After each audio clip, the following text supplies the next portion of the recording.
मसला नहीं है।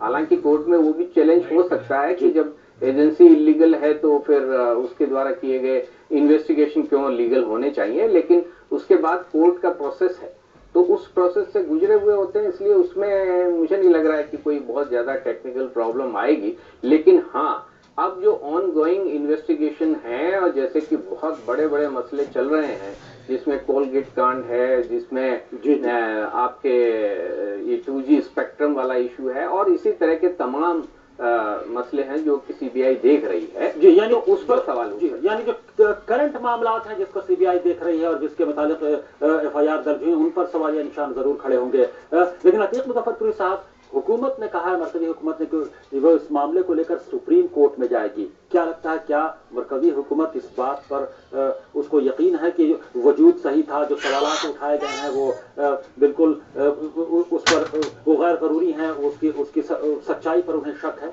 जानना चाहिए। देखिए, मैं यहाँ पे एक वजाहत कर दूं कि जो फैसला आया है उसकी रोशनी में आप सीबीआई की तश्कील को इलीगल नहीं कह सकते, गैर कानूनी नहीं कह सकते, या उसके तहत जो फैसले हुए हैं, जिन लोगों को सजाएं दी गई है, उसको इलीगल नहीं कह सकते। सिर्फ यहाँ पर जो बड़ा मसला ये है कि इस बारीक पहलू की तरफ किसी की नजर क्यों नहीं गई।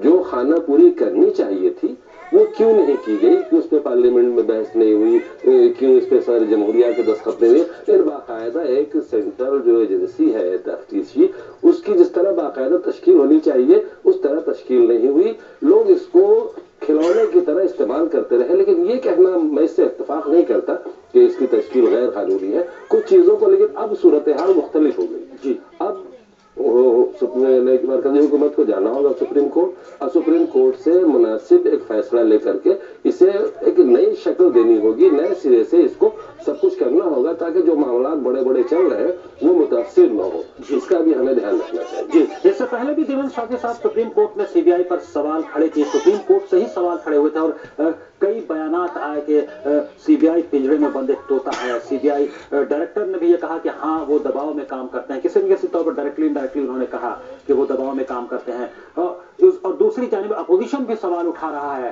कि हाँ गुवाहाटी हाई कोर्ट के फैसले को वेलकम किया है और कहा है कि गलत इस्तेमाल, लेकिन अपने दौर को वो अपोजिशन भूल जाता है जब वो हुकूमत में थे। तो नहीं, ये तो देखिए पॉलिटिकल जो क्लास है उसका जो एटीट्यूड है वो तो हम लोग सब जानते हैं कि वो जब एक पार्टी जब सत्ता में होती है तो वो वैसा ही व्यवहार करती है जैसा कि दूसरी पार्टी बाद में सत्ता में आती है वो करती है।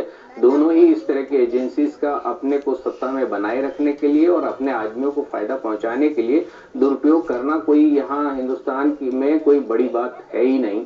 ये सब होता रहा है और एनडीए या विपक्ष आज के दिन कुछ भी कहे, लेकिन वो अपने वक्त में जब सत्ता में थे तो यही काम वो भी करते रहे हैं। कम और ज्यादा हो सकता है, फर्क ये हो सकता है, लेकिन इस मामले में तो कोई भी ईमानदार नहीं है जी। लेकिन सवाल ये है कि ये एक टेक्निकल एस्पेक्ट है। कोर्ट ने जो है टेक्निकल एस्पेक्ट पे लाइट डाली है कि जो सीबीआई की वैलिडिटी है उसको आप लीगलाइज करें।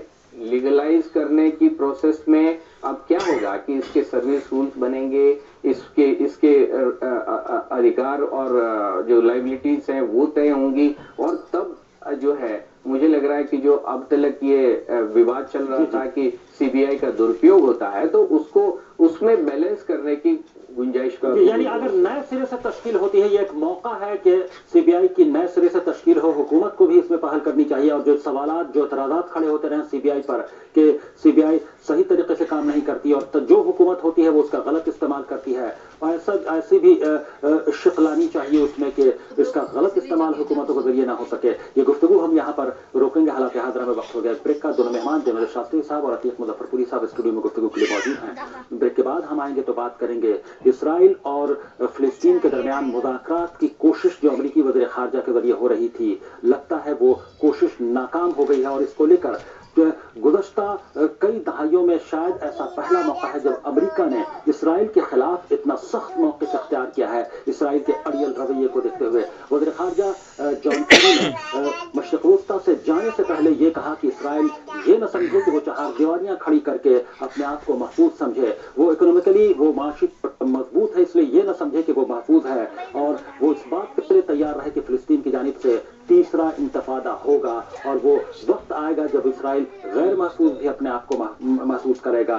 आज वो जरूर महफूज है लेकिन कल किसने देखा है, इसके लिए उसे तैयार रहना चाहिए। ये बहुत बड़ी वार्निंग है इसराइल के लिए। इसके तमाम पहलुओं पर गुफ्तगू करेंगे, फौरन हाजिर होते हैं।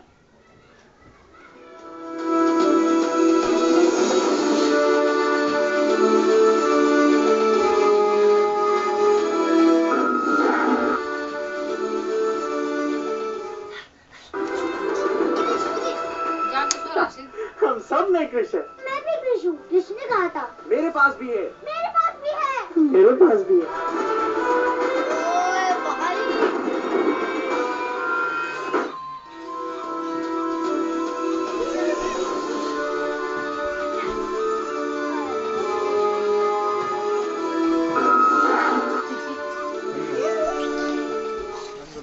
इसके बाद आलमी समय में आपका फिर खैर मकदम है। आप देख रहे हैं हमारा खुसूसी प्रोग्राम हालात हाज़रा। स्टूडियो में गुफ्तगू के लिए मौजूद हैं सीनियर सहाफ़ी और सियासी तजज़ियाकार किरण शास्त्री साहब और अतीक मुज़फ़्फ़रपुरी साहब। अमेरिका के वज़ीर ख़ारजा जॉन केरी ने इसराइल को फिलिस्तीन के साथ जारी अमन मुज़ाकरात के ताल्लुक से सख्त अल्फाज में मुतनब्बिह किया। जॉन केरी ने कहा है कि अगर इसराइल ने अमन मुज़ाकरात में पेशरफ्त नहीं दिखाई तो उसे तीसरे इंतफादा का सामना करना पड़ेगा। इसराइल अमन मुज़ाकरात जारी रखने के लिए पहले से ही अपनी कुछ शराइत रख रहा है जिससे इन मुज़ाकरात पर मनफी असर पड़ रहा है। जॉन केरी इसराइल और फ़लस्तीन के माबैन जारी अमन मुज़ाकरात में मुसालहतकार के तौर पर पहल कर रहे हैं। इसी सिलसिले में उन्होंने इस्राएली वज़ीर आज़म बेंजामिन नेतन्याहू और फ़लस्तीनी सदर महमूद अब्बास से हाल ही में 2 बार मुलाकात की, लेकिन इसराइल के रवैये से केरी कुछ मायूस नजर आ रहे हैं। उन्हें ये कहने पर मजबूर होना पड़ा है कि अगर इसराइल ने मुस्बत रवैया न अपनाया तो बैनुल-अक़वामी बिरादरी में अलग थलग पड़ जाएगा और मुमकिन है कि उसे तीसरे इंतिफादा का सामना करना पड़े। The alternative to getting back to the talks is the potential of chaos. I mean, does Israel want a third intifada? John Kerry ने इसराइल की पॉलिसी पर भी तबादले ख्याल किया। उन्होंने कहा कि इसराइल को लगता होगा कि फलस्तीनी इलाकों में कुछ दीवारें खड़ी करके वह महफूज हैं। फलस्तीनियों के साथ पहले की तरह हर रोज उसकी पुरतशद्दुद झड़पें भी नहीं होती। इक़्तिसादी तौर पर भी वह मुस्तहकम है, लेकिन इसराइल की ये सोच गलत है कि मौजूदा हालात उसके हक में है। केरी ने कहा कि जरूरी नहीं जो आज हालात हैं वो कल भी रहें, और इसराइल की गलत पॉलिसी उसके खिलाफ नफरत में इजाफा कर रही है। I know there's cynicism.